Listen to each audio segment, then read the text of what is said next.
जय Hind. Board exam वालों के लिए क्लास 12 में कुछ मैथ के महत्वपूर्ण प्रश्नों को लेकर आए हैं। ये प्रश्न आपके एग्जाम की दृष्टि से इंपॉर्टेंट होने वाला है। तो चलिए दोस्तों, ज्यादा हम लेट ना करके सीधे चलते हैं आज के टॉपिक पर और आज के टॉपिक को स्टार्ट करते हैं। पहला सवाल दे रखा है integration x into sec X square D. सबसे पहले दोस्तों हम देख रहे हैं कि x के सापेक्ष समाकलन करना है और कोण दिया है x स्क्वायर, तुरंत उसी को मान लेंगे।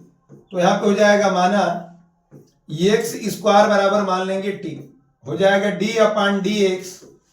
इधर एक्स के सापेक्ष अवकलन करेंगे, उधर भी एक्स के सापेक्ष ही अवकलन करेंगे। तो इधर एक्स स्क्वायर का अवकलन हो जाएगा 2x और इधर हो जाएगा टी ऊपर सट जाएगा केवल D T upon D x. अब इसमें हम देख रहे हैं एक्स केवल है, दो नहीं है तो दो को उधर भेज देंगे। तो एक्स डी एक्स बराबर डी टी अपान 2। यदि इसे आप समझ जाएंगे तो ये सवाल दोस्तों आपकी लग जाएगी, ध्यान दीजिएगा।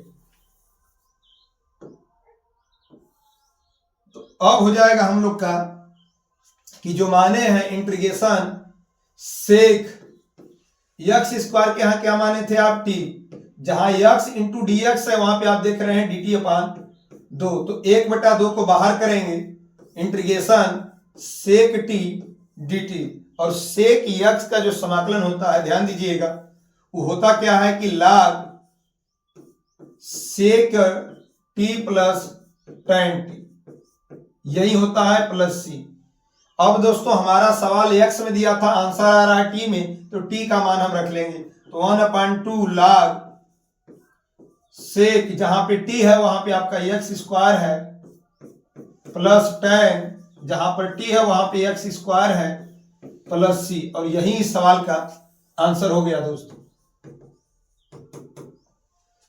तो इस सवाल का आप स्क्रीनशॉट ले लीजिएगा। चलते हैं प्रश्न संख्या दूसरे की तरफ।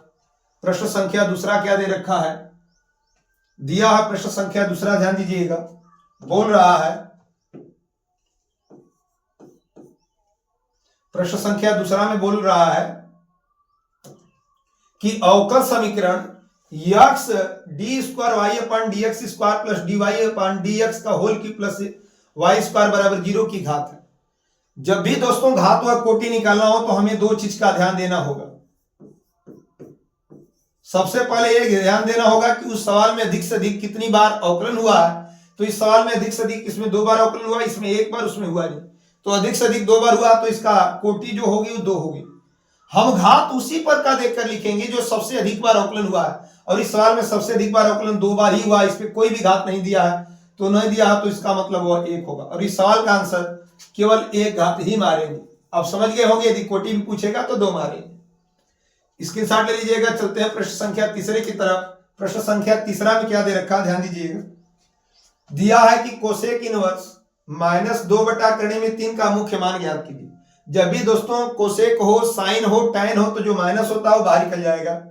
अर्थात कोसेक इनवर्स 2/3, 2/3 कोसेक 60 अंश का मान होता है। तो इसे हम लिख लेंगे कोसेक इनवर्स कोसेक 60 को हम लिख लेंगे π/3। ध्यान दीजिएगा, यहां पे हम दिखा दे रहे हैं आपको कि कोसेक जो π/3 का मान होता है वो 2/3 होता है दोस्तों। तो यहां पर ये आपका कट जाएगा, तो इस सवाल का -π/3 यही इस सवाल का आंसर होगा। तो इसका भी आप स्क्रीनशॉट लीजिएगा। चलते हैं प्रश्न संख्या 4 की तरफ। और प्रश्न संख्या 4 में दे रखा है, ध्यान दीजिएगा। प्रश्न संख्या 4 में क्या दे रखा है, प्रश्न संख्या 4 आपका दे रखा है कि अवकल समीकरण cos x into D Y upon D X plus Y sine X बराबर 1 का समाकलन गुणक क्या है।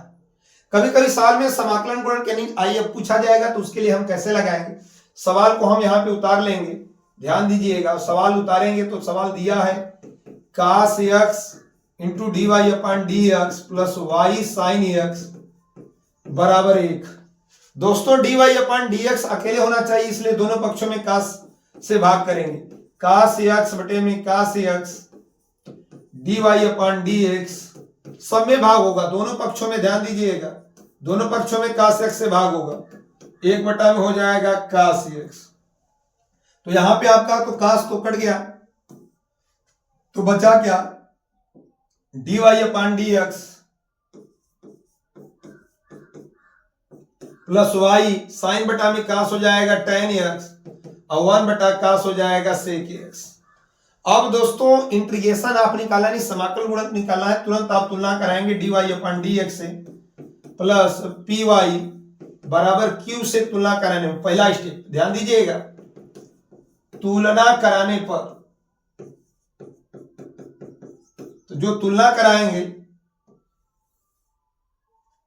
तो आपका बचेगा क्या, dy अपॉन dx से dy अपॉन dx कटेगा, y से y कटेगा, p का मान निकल गया tan x।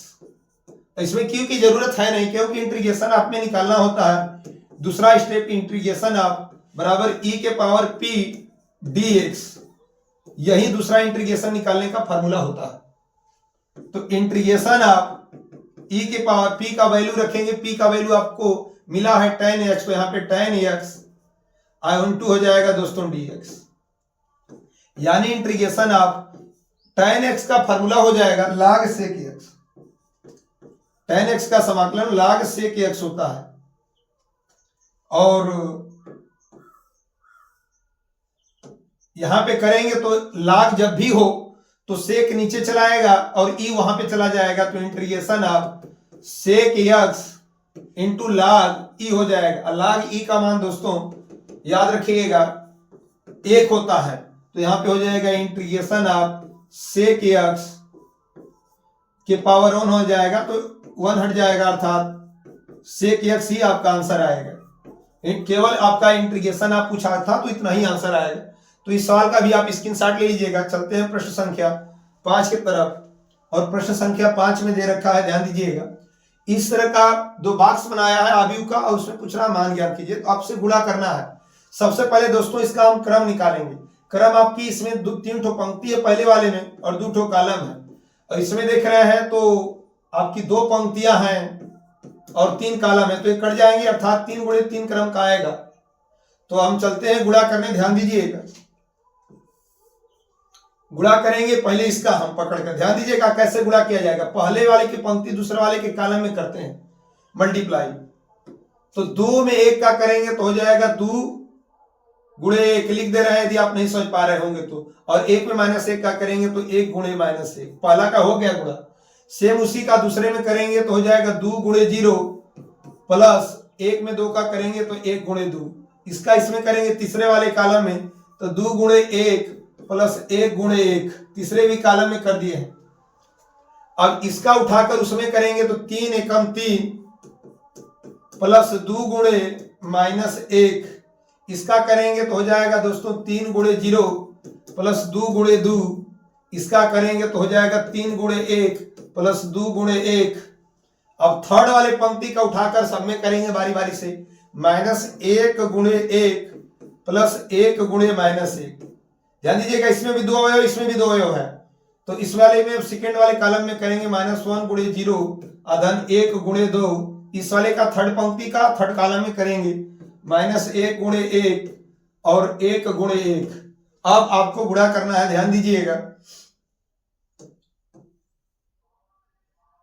तो हो जाएगा हम लोग का 2 एकम 2, 1 में -1 कर लेंगे, यहाँ पे हो जाएगा 0, 2 एकम 2, यहाँ हो जाएगा 2, 1 में का गुणा करेंगे 3 एकम 3 और 2 एकम -2, 0 हो जाएगा, 2 दूना के 4 हो जाएगा, 3 हो जाएगा, 2 एकम 2 हो जाएगा, -1 और यहाँ हो जाएगा -1 हो जाएगा 0, 2 एकम 2, यहाँ हो जाएगा -1 प्लस 1। अब इसे हल करेंगे दोस्तों तो हो जाएगा 2 में से 1 जाएगा 1, यहाँ 2, वहां 3, यहाँ हल करेंगे 1, 4, 5, -2, 2, 0। यही इस सवाल का आंसर हो गया।